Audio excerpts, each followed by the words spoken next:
Hello everyone, welcome back to another episode of r/malicious compliance. In today's episode, Homeowners Association doesn't care about my health, but how dare my flat look nonconformist. You want to wait 3 weeks to display your products? Fine by me. Sure, we can try to make money on gas. Before we get started, make sure to subscribe so you will never miss a video. So let's get started. Homeowners Association doesn't care about my health, but how dare my flat look nonconformist. This happened 5 years ago. It's a long one but worth the read, or at least I think so. First, a bit about me. For the story's sake, you can call me Alex.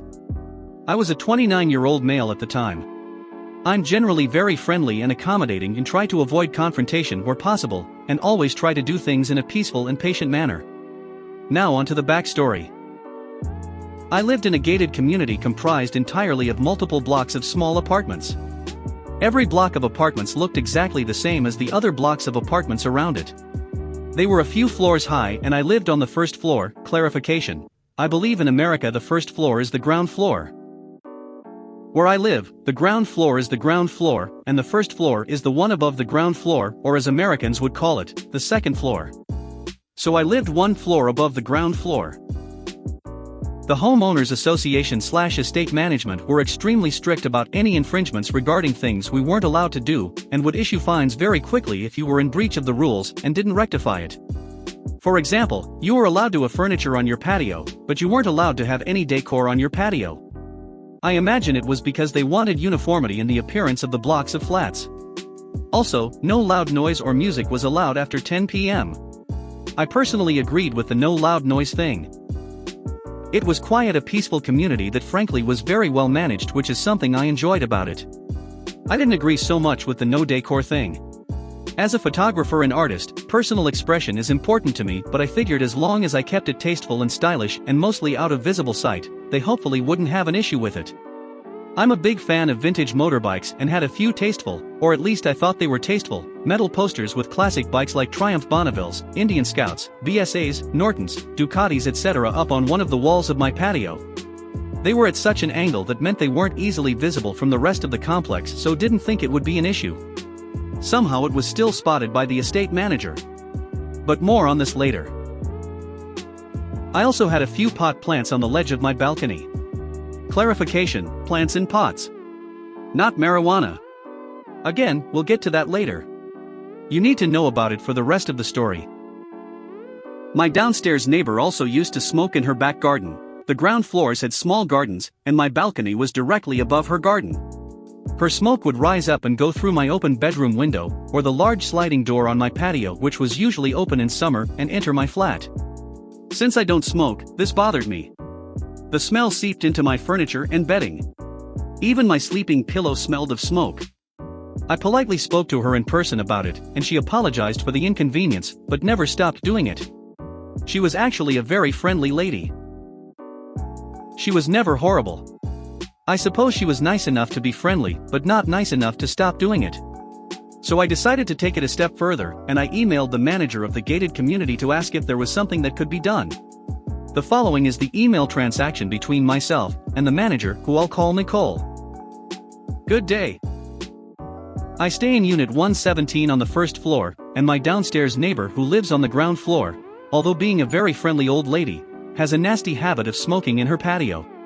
My issue is that in summer with the heat, I leave my bedroom window and sliding door open to keep my flat cool, and the fumes from her cigarettes are constantly rising up and entering my apartment. I'm not a smoker, so this bothers me. My flat smells as if a smoker lives there. Now my question is there any rule or law that says she can't smoke in her patio due to her smoke entering my flat? She knows her smoke bothers me and has apologized to me for it, but hasn't done anything about it. If she were to only smoke inside her flat or outside her front door, I'm sure the smoke wouldn't come into my flat nearly as much since I never have my front door open. Thanks in advance. Regards, Alex. She responded with, Good morning, Alex. This is a very contentious issue as this is her home, and there is no law at the moment stating you cannot smoke in your home. Regards, Nicole. I wasn't happy with that response, but I figured there was nothing more I could do about it, and didn't want to bother making a bigger issue of it, so I just forgot about it, and moved on until about a year later when estate management picked up on 2 infringements by me. At this point, Nicole had resigned and Stuart had replaced her. This is the email I got from Stuart. Good day. I trust that you are well. Please could you remove the pots from the wall as per the attached photo, as this is dangerous should they be knocked off and fall onto someone downstairs, and in breach of the conduct rules. Furthermore, no items can be attached to the walls in the patio, and you are requested to remove the pictures as per the photo as this is aesthetically displeasing. Your assistance is appreciated. Kind regards. Stuart, estate manager. After that email I was now a bit upset and determined to get my way in terms of my smoking downstairs neighbor. Cue my malicious compliance. Good day, Stuart. I'm very well. Thanks for asking. Absolutely, I will take the pictures down. Not a problem. We wouldn't want someone's vision to be irreparably damaged from the unsightly trauma that is my vintage bike picture collection. Though I must comment that I appreciate the very polite way my decor is described as aesthetically displeasing as opposed to what that actually means. Damn, that's ugly is probably a more colloquial translation. My feelings might have been hurt otherwise. I'm very relieved I didn't go into the profession of interior decorating, which a few people I know have said I should have done, since the sudden realization that my taste in style isn't what I once thought it was. It could have been a disaster career-wise. Alternatively, what if I were to replace the photos of the bikes with a nice family portrait of my parents? Granted, they aren't supermodels, but they're attractive to me, though I may be biased in that opinion since I care for them, so I'm hoping they're not too ugly. Oops, I mean aesthetically displeasing. If that fails, maybe a reproduction of the Mona Lisa would be sufficient to meet your high standards. Tourists travel across the globe and wait in line for hours just to see it for a few minutes. Would that be allowed? I won't even charge fellow tenants for looking at it when they're walking past my balcony. Obviously, I'm being a little ridiculous, and I don't mean to give you a hard time. You're just doing your job and enforcing some of the ridiculous rules that management come up with, like the communist-level restriction on personal expression and the freedom of choice to decorate and style our own property in a manner that we like. God forbid we show some individuality. Now that I think about the endless rows of identical-looking Soviet-era housing structures do have a nice seizure-inducing repetitive nature about them. While we're on the subject of decor, how is it that plastic patio furniture is still allowed? Yes, it is patio furniture which complex rules say are allowed on patios, but damn, that is painful to look at. You know what I mean, right? That cheap white plastic stuff one buys at the furniture section at those large bulk buying stores. I find it very aesthetically displeasing. Oh screw it. It's ugly. I don't like looking at it. It comes across as tacky. Can't they be scrapped as well? I'm going off topic again. The whole point of me bringing all of this up is that a few months ago I emailed asking about a complaint I had. The complaint was that the lady who lives directly downstairs from me regularly smokes in her garden. And me, being the lover of oxygen that I am, keep my windows and patio door open for fresh air. And her smoke is constantly wafting into my apartment. Me being a non-smoker, I get quite annoyed. I asked if anything could be done about this. I was told it's her property and her patio, she can smoke on it if she wants to. I know that health legislation stipulates that smoking within a certain distance from a designated non-smoking area is illegal.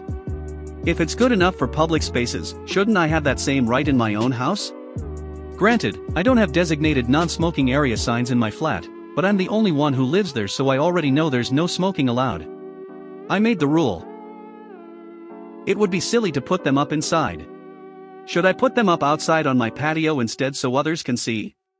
Maybe they don't know I don't like cigarette smoke. Actually wait, I already know the answer to that. They're aesthetically displeasing. Forget I mentioned it. So to recap, what really gripes me is that when my neighbor smokes so close to my flat that I can practically smell what brand of cigarettes she smokes, I'm told I can't do anything about it even though it might affect my health because it's her property and she can do what she likes on it. By that logic she could host orgies on her lawn, and I couldn't do anything about so long as she kept the volume down after 10 p.m. But I can't put up pictures on my patio because some people might not like the way they look, even though it is also my property, and it would be nice if I could do with it as I wanted provided it wasn't an eyesore. Since I take a lot of pride in my flat, I wouldn't call it an eyesore as I maintain it quite well, or at least I think so. If only a person's lungs and health were as important as other people's inability to mind their own business. So, what I really want to know is there any way that my neighbor could possibly just smoke inside her flat, or at least outside the front of her flat if she insists on smoking outside where the smoke won't come into my place as easily? I would accept that too. I'm not a completely unreasonable guy. I find her smoke nasally displeasing. I normally wouldn't make such a big deal about it, but I'm starting to feel that what I'm subjected to versus what others have to be subjected to is a bit unfair. Sorry to put all this on you, Stuart. I understand it's totally not your fault. I'll still take the pictures and the pot plants down immediately. Your assistance is appreciated. Kind regards. Alex, Unit 117. I sent that reply after 6 p.m., and I did not expect him to respond until the next morning. But half an hour later I got a reply. My email must have made an impact. Hi Alex. Thank you for your email. I thoroughly enjoyed reading it. I do understand your frustration, and unfortunately this is the reality of staying in such built-up complexes. I will address the issue of the smoking with your neighbor, and will revert to you. Thank you for your assistance and understanding. Kind regards. Stuart. To me, that sounded positive. So Stuart deserved a pat on the back. I sent a short reply. Thanks Stuart. Much appreciated. You're a top-notch guy.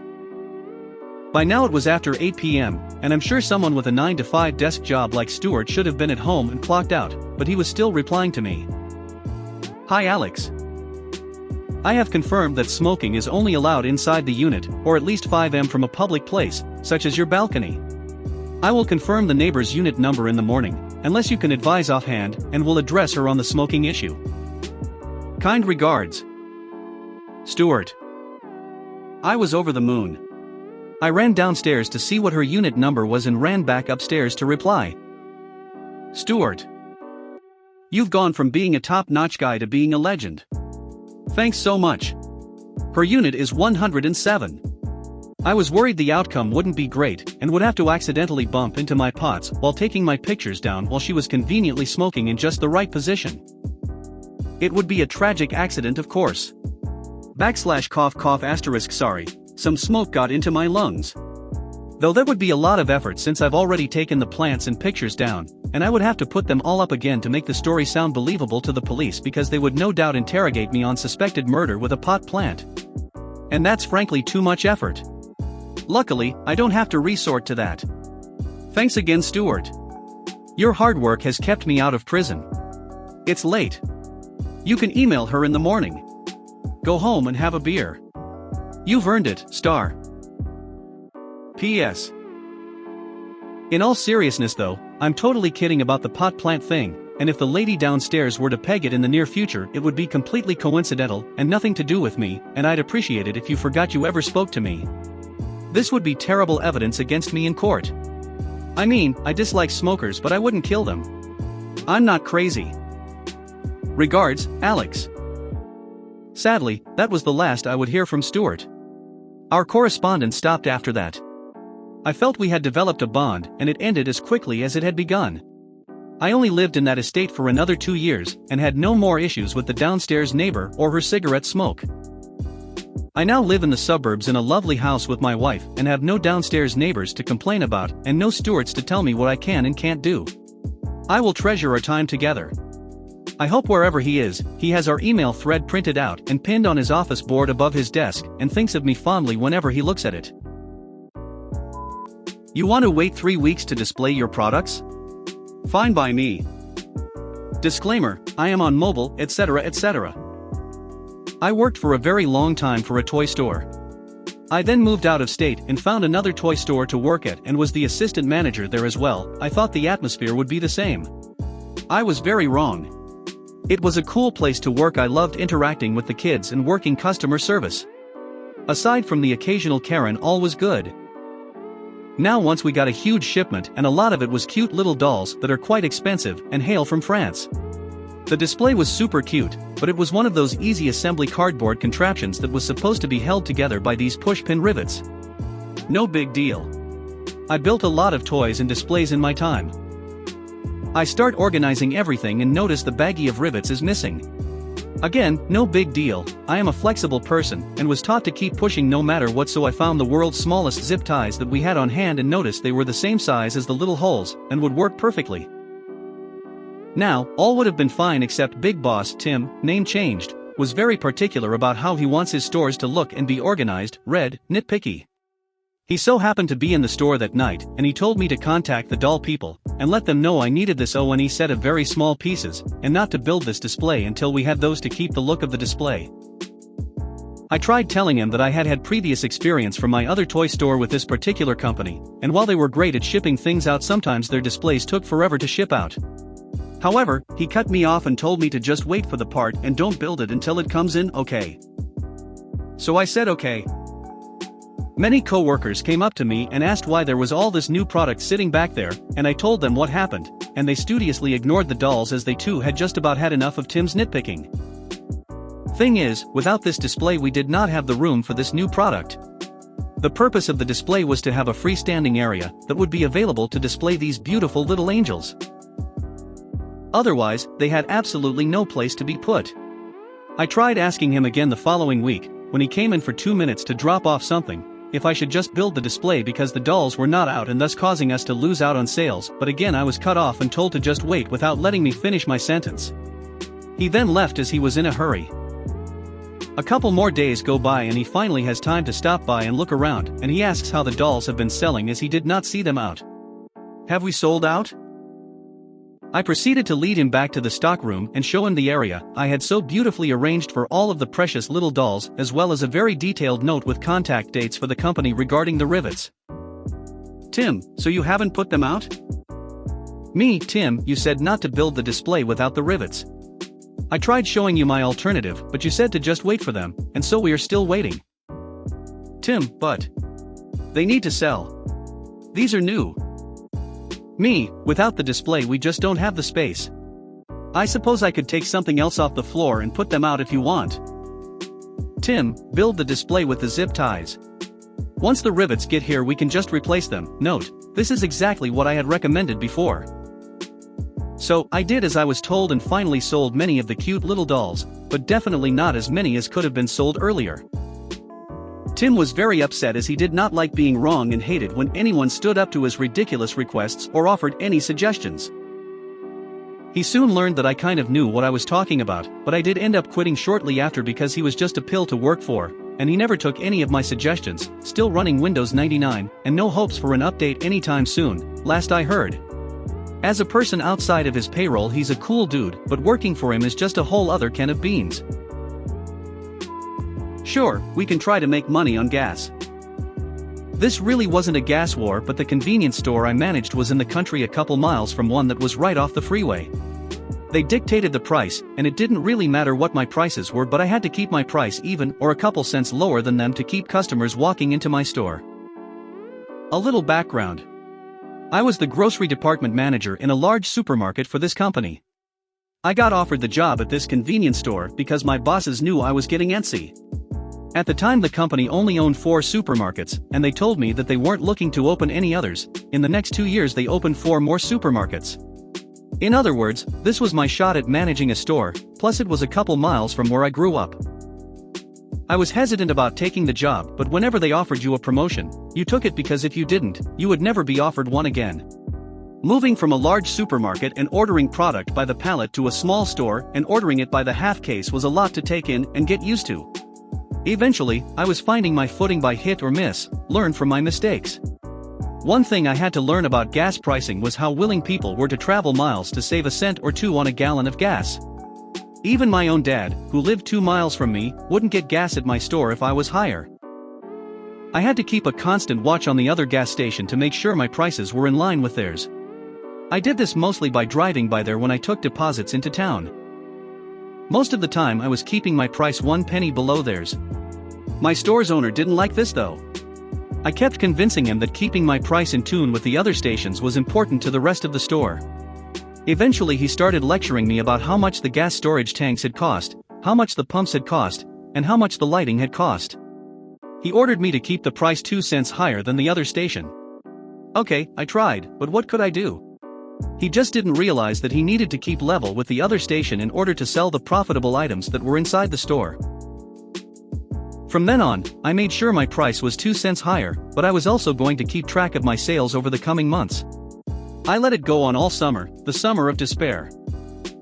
At the end of summer, I had my ammunition. Gas sales had dropped by half or more, but more important, so had our sales from inside the store. I'm going on memory now, so my totals are probably off somewhat. This was in the 1990s.